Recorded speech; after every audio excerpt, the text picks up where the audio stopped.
E aí, gente, tudo certo? No vídeo de hoje, eu quero trazer uma questão que eu tenho percebido que, principalmente com a quarentena, tem acontecido muito mais. O que que seria isso? São alguns crimes contra a honra, principalmente cometidos no meio virtual. Os três crimes contra a honra mais famosos, os que a gente costuma falar, são o crime de calúnia, de injúria e de difamação. O que é cada um deles? A calúnia é quando a gente acusa alguém de ter cometido algum crime. A difamação é quando nós falamos algum fato sobre uma pessoa, mesmo que o fato seja verdade ou não, mas esse fato acaba prejudicando a reputação dessa pessoa. E a injúria é quando nós ofendemos diretamente uma pessoa, certo?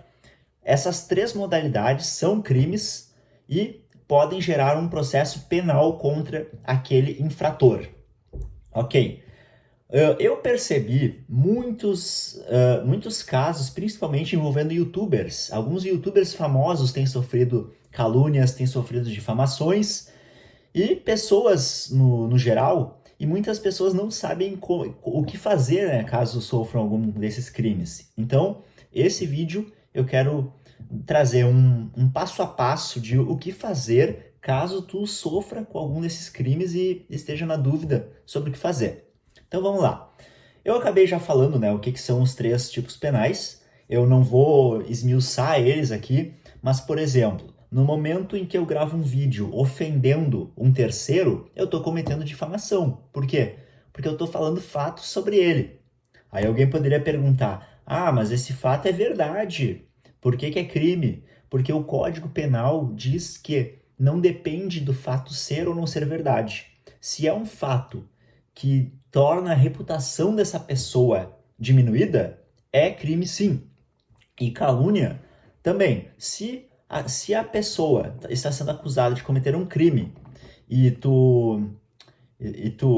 se tu divulga publicamente que essa pessoa cometeu um crime e essa pessoa não cometeu, aí na calúnia tem essa diferença, se ela não cometeu, tu está cometendo um crime de calúnia.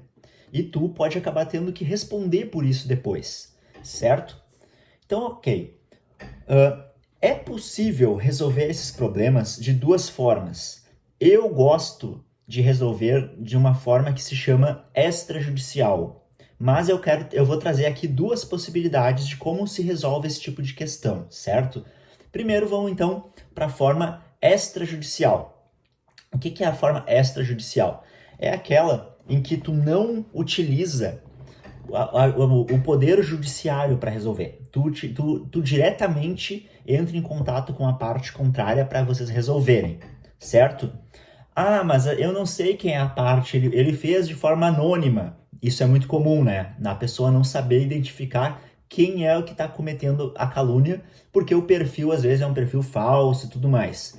E existe meios para descobrir qual é o verdadeiro dono desse perfil. Como que se faz isso? É por meio da delegacia de polícia. O que eu recomendo que tu faça, então?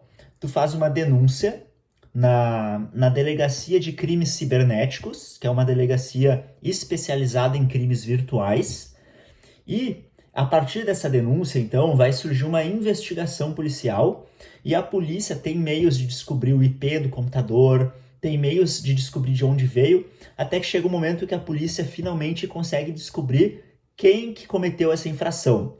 E aí a polícia vai te dar essa informação, então.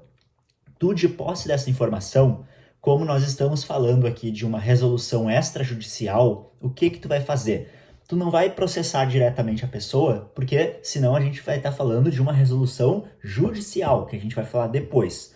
Na extrajudicial, tu vai mostrar para o infrator, então, tu vai entrar em contato com ele, demonstrando que tu já tem provas de que ele é o infrator e de que tu tem outras provas, né? Tu tem prova do crime, tu pode ter testemunhos também, tu pode juntar outras provas.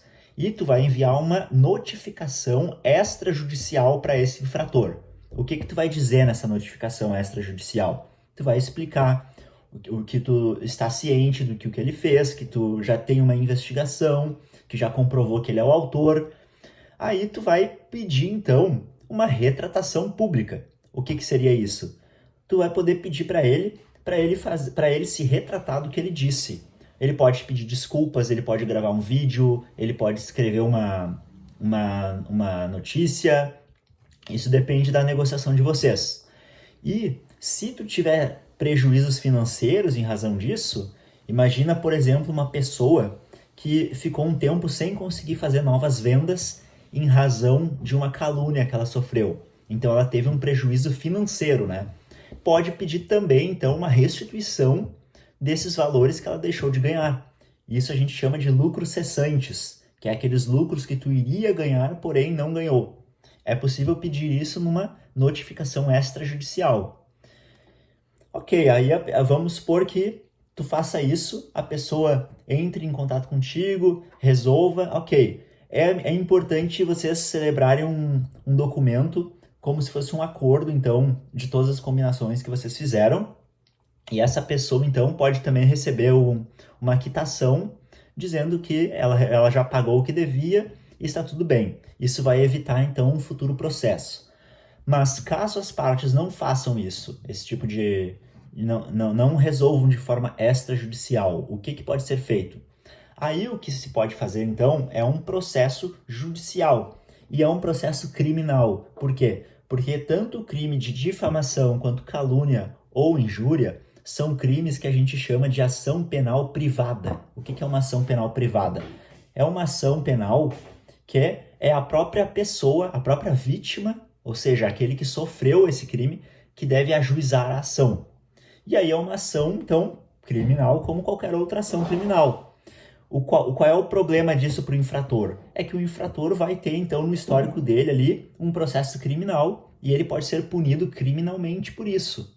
Então é uma situação bem delicada, porque muitas pessoas não sabem que, às vezes, quando elas estão expondo uma outra pessoa, ou caluniando, ou ofendendo, elas podem acabar respondendo um processo criminal depois. E no Brasil, as consequências do processo criminal também são outras. Por exemplo, se a pessoa está prestes a ingressar num cargo público, esse processo criminal pode prejudicar ela. Por quê? Porque vai ficar no histórico ali que ela tem um crime. Então, tem várias situações em que um processo criminal pode sujar ainda mais a reputação de alguém.